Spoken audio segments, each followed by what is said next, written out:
Now, there were 6 disruptions probably in our lifetime if you're watching this presentation, but these are technological platforms that have created trillion-dollar markets and reshaped human behavior. TV is one of them. We know that certainly has been a disruptor. Internet has really disrupted the publishing industry. There's a lot of newspapers that are acting kind of the way the banks are today. Oh, digital currency is no big deal. Well, that's what the big newspapers were saying about the internet, and boy, did they change their tune. So many of them went out of business. There are printing presses out of business all around the world. Email obviously disrupted the postal industry, and I've already told you the story on that one. They're hemorrhaging $80 billion a year, and if they were a private enterprise, they would have gone out of business. You can't lose $80 billion a year. That's insane. Mobile is disrupted, well, everybody's driving habits.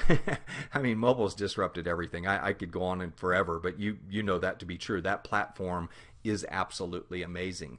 E-commerce and Amazon has disrupted malls. They say in 10 years there'll be more vacant malls than there are open malls. That's pretty amazing. That's a lot of big real estate out of business. If I was a mall developer, I'd be a bit concerned. Social media has disrupted the dating industry. It's disrupted Madison Avenue. It has disrupted, the job placement industry. So those were 6 technological platforms that have created trillion-dollar marketplaces. I mean, social media, just the top 5 companies alone, their market caps are close to $1 trillion between Twitter and Facebook and YouTube and some of the other big players, Match.com. I mean, there's some massive ones. LinkedIn, major companies. Pinterest, just phenomenal. I mean, the market sizes. And you got to understand, social media really just started a decade ago. So it really hasn't been around that long to create $1 trillion marketplace in a decade. It's pretty awesome. So the 7th disruption, you got 6 disruptions, you got 6 technology platforms. This is the 7th one. It's called blockchain technology. And you're like, oh boy, what's that word? Well, number one, blockchain is a free downloadable software, and it facilitates peer-to-peer, some people don't know what that means, but computer-to-computer consensus-based transactions. The best way for me to explain that, if you remember Napster, if you downloaded a song from somebody, it came from other people's computers. It could be coming from 20 different people's computers, and that's what they call peer-to-peer, and not a central computer. And a central computer just connected you. Okay, and these are consensus, meaning you agreed upon the transaction. So that's what a peer-to-peer consensus-based transaction is. 40 million users worldwide have downloaded blockchain technology. That's amazing. It's the most powerful financial computing transaction network in the world. It's 420 times more powerful than all of the supercomputers in the USA combined. Guys, you can't make this stuff up. It's real. Okay, it's out there. It's all over the internet. And here's the interesting thing about it. There is no central authority for blockchain software. So if you want to go build your own financial institution on the blockchain and do transactions or title transactions or escrow transactions, this software is available for you to build on top of it. It's all open source. Nobody controls it except for actually the community. It's a decentralized community governed, and there's no way to shut it down. The only way to shut down blockchain technology is if you shut down the entire internet, and I don't see that happening anytime soon. I think you'd be shutting down the world if that happened. Now, the disrupted. Who will be the disrupted? Who's vulnerable to the 7th disruption? Any industry or organization that uses an intermediary or a middleman or middlewoman to conduct a paper or electronic transaction. That's worth repeating. Any industry or organization who uses an intermediary, middle person, to conduct a paper or electronic transaction. Well, right off the rip, that includes banks, title and escrow companies, money transfer services, medical records and billing is going to be a gigantic industry. Governments. I mean, there'll be governments that literally are put out of business because people come up with better mousetraps to conduct government. Voting, it would be one of them that can be done on the blockchain. Completely transparent, irreversible, and without fraud. Wouldn't that be cool? There are some people who don't want that. So here are some of the disruptionistas. And I always jokingly tell people, you'll probably go tell all your friends and Aunt Martha, oh, I'm going to invest in digital currency. And they're going to go, what? That's a scam. That's Silk Road. That's, murder for hire. That's drug dealers. And you know what's so funny? They did the same thing back in the internet in 91 when we told them, everybody, they needed to get online. Oh, no, those are like pornographers and crazy people that use computers to connect with each other, and all they do is transfer illegal secrets and stuff like that. Couldn't be further from the truth. Anyway, we look at what's going on here. These are the people that are behind Bitcoin and blockchain technology and digital currency. These are the luminaries.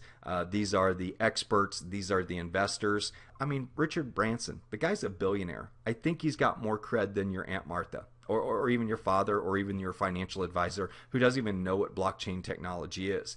Marc Andreessen, the internet browser that you're viewing this presentation through, that dude invented it, okay? And he says this will change everything, digital currency, referring to digital currency. And that's the guy that invented the internet browser. And he's saying digital currency will change everything. Ben Bernanke has been on record of saying very positive things about digital currency and how it could revolutionize our capital system. Okay, it's a pretty bright guy. Some people don't like him, but he's a pretty bright guy. There's a guy named Eric Schmidt. He's a CEO of a small company called Google.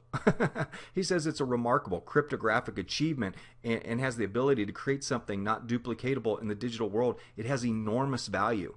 Okay, this guy's probably got a little more cred than Aunt Martha as well. I'm suspecting she may have gone, to a community college or gone to a 4-year degree. I don't know, but this guy's a pretty bright guy. Then you got Dr. Rusha Ignatova. I mean, here's a lady that worked at McKinsey. She's consulted. She's built. She created a company that's the fastest company in the history of the world to do $1 billion in revenue. Faster than any other company in the world, and a brilliant woman. And she's all over the internet as somebody who is advocating the future of money. She's been featured at many conferences with The Economist and Forbes, and just really an amazing woman. Michael Novogratz, Fortress Investment Group. The guy manages like $50 billion. He's unbelievable. He's investing his personal money in the infrastructure of the blockchain and digital currency. Maybe you've heard of Peter Thiel. Here's another guy that's an absolute stud. He says it's worth thinking about. Money is money as the bubble that never ends. There's sort of a potential that Bitcoin could become this new phenomenon. Okay, here's a guy that is absolutely a stud in business. I think he was one of the creators of PayPal. Pretty bright guy. Then you got Tim Draper. Here's another guy that manages like $30 billion. I mean, this guy he's like one of the biggest investors in Bitcoin behind Marc Andreessen.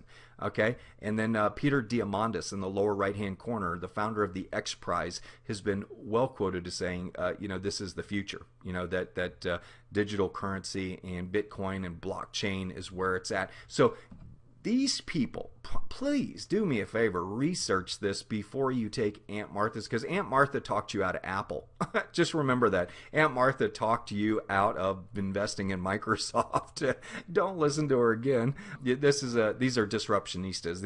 These are absolute studs in the digital currency industry that are advocating digital currency in a very big way. And by the way, there's about 50 more I could put on the screen that you would recognize their names. So here are the logos of the future. I showed you Apple and Microsoft and all of those. These are the logos that you are going to see. These are the opportunities of the future. Now, my personal strategy is I want to find a way to put $1,000 in each one of these. Okay, I want to be like Forrest Gump. I want to put 100,000 in one of them. I think I know which one. Anyway, not going to mention which one it is, but I'm a real fan of it. But looking at Bitcoin and definitely putting $1,000 every month in Bitcoin and Litecoin. There's so many great places to diversify your financial portfolio. Now this is still a very high risk industry, just as the internet was. So you got to use some common sense. You don't go put all your life savings in digital currency. And I'm not a financial advisor, so I'm not giving you advice. I'm just telling you what I'm doing, because I see this industry as the next internet. The only difference is it's going to be 5 to 10 times bigger, and the opportunities are going to be 5 to 10 times bigger. Okay, so you're like, what the heck, a Mustang? What's this have to do with the presentation? Well, this is where the fun begins. We're going to start talking about digital currency and what it is. Because you're like, okay, Tom, I get that this is big. I get that there's major people behind it. I'm not going to let Aunt Martha talk me out of this. I know I'm at the right place at the right time. Now I just need to understand this dang thing. Anyway, let's start with a Ford Mustang.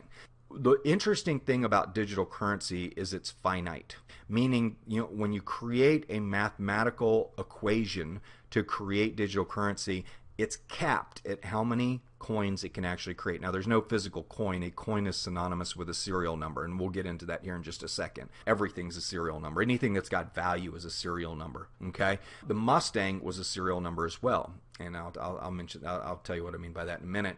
But there were 689,440 of these manufactured in 1965. I doubt there's that many on the road today. Maybe there's 189,000. I don't know. But the bottom line is the car was finite. Even if there was 689,000 on the road, there'd be a huge demand for them because people love this car. It was the #1 sold car in the world, still holds that record today. But the cool thing about digital currency is it's finite as well. So when you create a digital currency, you say, okay, we're going to, like with Bitcoin, they're creating 21 million coins. That's it. Once they're issued, there's no more. Some will get lost, some will get used, people will store away for a long time. And so there'll be a limited number of those 21 million that are actually on the open market available for trade. And we'll talk about how they increase in value. But just like the Mustang, digital currency is finite, and there's a way that the communities regulate that as well to make sure that that it doesn't produce more than what they say they're going to produce. And I'll tell you about that here in a second.